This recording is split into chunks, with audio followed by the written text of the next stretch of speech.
All that other folk can do, why with patience should not you? Only keep this rule in view, try again.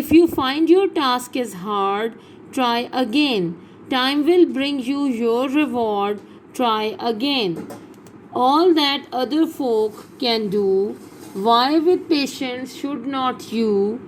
Only keep this rule in view, try again.